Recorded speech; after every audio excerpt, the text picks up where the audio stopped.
मध्य प्रदेश के देवास शहर में मंगलवार दोपहर एक मार्मिक दृश्य सामने आया, जिसने व्यवस्था और सामाजिक संवेदनाओं पर गंभीर सवाल खड़े कर दिए। एवी रोड पर एक व्यक्ति अपनी बीमार महिला परिजन को ठेले पर बैठाकर अस्पताल की ओर ले जाता नजर आया।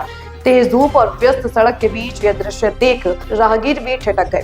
घटना का वीडियो सामने आने के बाद मामला सोशल मीडिया पर वायरल हो गया। ऑटो के पैसे नहीं, मजबूरी में ठेले का सहारा। जानकारी के अनुसार न्यू देवास निवासी यह व्यक्ति महिला की इलाज के लिए अस्पताल ले जा रहा था। उसके पास ऑटो या किसी अन्य वाहन का किराया देने के लिए पैसे नहीं थे। ऐसे में मजबूरीवश उसने ठेले पर महिला को बिठाया और खुद उसे धक्का देकर अस्पताल तक पहुंचाने निकला। पूछने पर उसका कहना था कि गरीब की कहीं सुनवाई नहीं होती।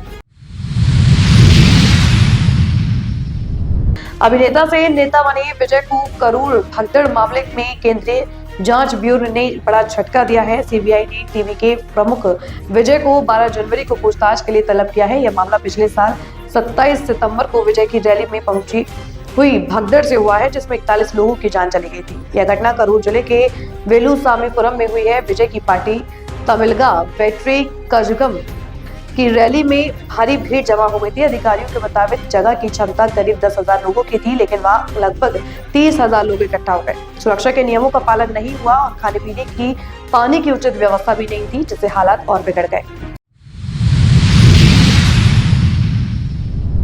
बंगाल में भ्रष्टाचार के जरिए अर्जित की गई बेहिसाब संपत्ति के मामले में ईडी ने अपनी जांच तेज कर दी है। हालांकि जांच में राजफाश हुआ है कि राज्य के विभिन्न घोटालों से उगाही की गई करोड़ों की काली कमाई प्रभावशाली राजनीतिक व्यक्तियों के माध्यम से कुछ चुनिंदा व्यापारियों और उद्योगपतियों के पास पहुंचाई गई है।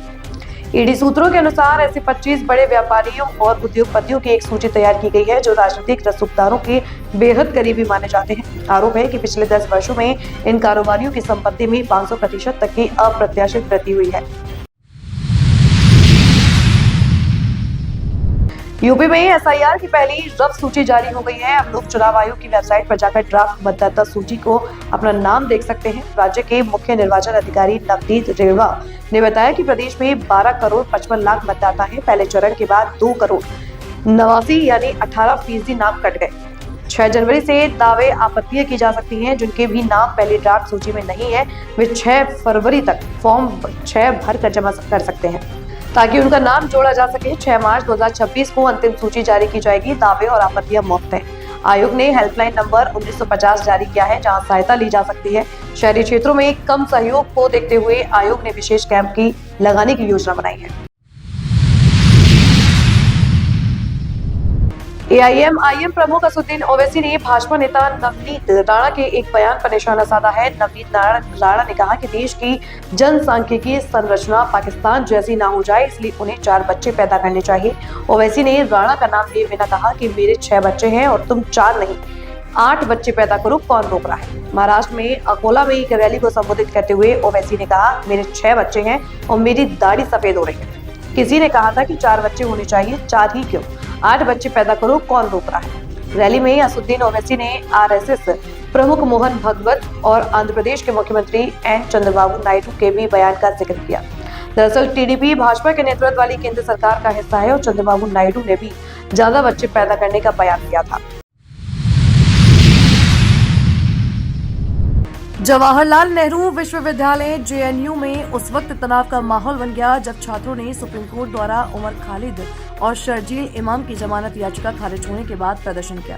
इस प्रदर्शन के दौरान प्रधानमंत्री नरेंद्र मोदी और केंद्रीय गृह मंत्री अमित शाह के खिलाफ कथित तौर पर आपत्तिजनक और विवादित नारे लगाए गए। वहीं इस मामले में जेएनयू के चीफ सिक्योरिटी ऑफिसर ने वसंत कुंज पुलिस स्टेशन एसएचओ को पत्र लिखकर एफआईआर दर्ज कराने की मांग की है। सोमवार रात हुए विरोध प्रदर्शन के एक कथित वीडियो के अनुसार प्रधानमंत्री नरेंद्र मोदी और केंद्रीय गृह मंत्री अमित शाह के खिलाफ नारेबाजी की गई। यह घटना 5 जनवरी 2020 को जेएनयू परिसर में छात्रों पर हुए हमले की वर्षगांठ के अवसर पर आयोजित विरोध प्रदर्शन के दौरान हुई। जेएनयू छात्र संघ द्वारा आयोजित इस कार्यक्रम के छात्रों ने शर्जील इमाम और उमर खालिद को जमानत न मिलने पर अपनी नाराजगी व्यक्त की है। विश्वविद्यालय प्रशासन इस मामले की जांच में जुट गया है और घटना से जुड़े तथ्यों का पता लगाने का प्रयास कर रहा है।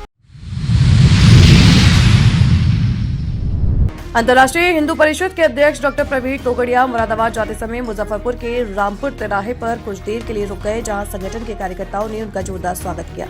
इस दौरान उन्होंने पत्रकारों से बातचीत की। डॉक्टर प्रवीण तोगड़िया ने कहा कि देश में जल्द ही जनसंख्या नियंत्रण कानून बनेगा और वह इसके लिए लगातार प्रयास कर रहे हैं। उन्होंने कहा कि कानून बनने के बाद जिन परिवारों में 2 से अधिक बच्चे होंगे और तीसरा बच्चा पैदा होगा उनके खिलाफ सख्त कार्रवाई की जाएगी।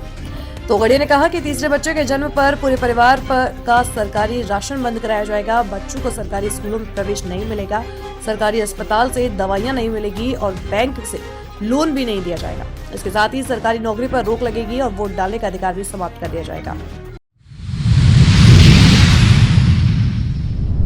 संभल जिले के राया बुजुर्ग गांव के पास सरकारी जमीन पर बने अवैध निर्माण पर प्रशासन ने बृहस्पतिवार को कार्रवाई शुरू कर दी है। प्रशासनिक टीम ने पुलिस बल की मौजूदगी में अवैध रूप से बनी मस्जिद और 2-3 मकानों को ध्वस्त कर दिया है। कार्रवाई के दौरान बड़ी संख्या में लोग मौके पर डटे रहे। संभल के क्षेत्राधिकारी कुलदीप कुमार ने बताया कि राया बुजुर्ग में कुछ लोगों ने सरकारी भूमि पर कब्जा कर अवैध निर्माण कर लिया था। इसमें एक मस्जिद और 2-3 मकान शामिल थे। कब्जाधारियों ने 3 दिन का समय मांगा था, लेकिन तय समय में निर्माण नहीं हटाया गया। इसके बाद प्रशासन ने अवैध रूप से बनी मस्जिद को ध्वस्त कर दिया है। मकान मालिकों को भी कई बार नोटिस दिए गए हैं, लेकिन उन्होंने कार्रवाई नहीं की। दिल्ली विधानसभा का शीतकालीन सत्र सोमवार को शुरू होते ही हंगामेदार हो गया। सत्र के दूसरे दिन मंगलवार को भी सदन की कार्यवाही की शुरुआत आवारा कुत्तों की गिनती के मुद्दे पर जोरदार हंगामे के साथ हुई। भाजपा के विधायक अजय महावर ने सदन में इस मुद्दे को उठाते हुए आम आदमी पार्टी पर भ्रामक प्रचार करने का आरोप लगाया है। महावर ने मांग की है कि पूर्व मुख्यमंत्री अरविंद केजरीवाल को इस मामले में माफी मांगनी चाहिए। सदन में बढ़ता हंगामा और गर्मागर्मी को देखते हुए विधानसभा अध्यक्ष को सदन की कार्यवाही को 30 मिनट के लिए स्थगित करना पड़ा।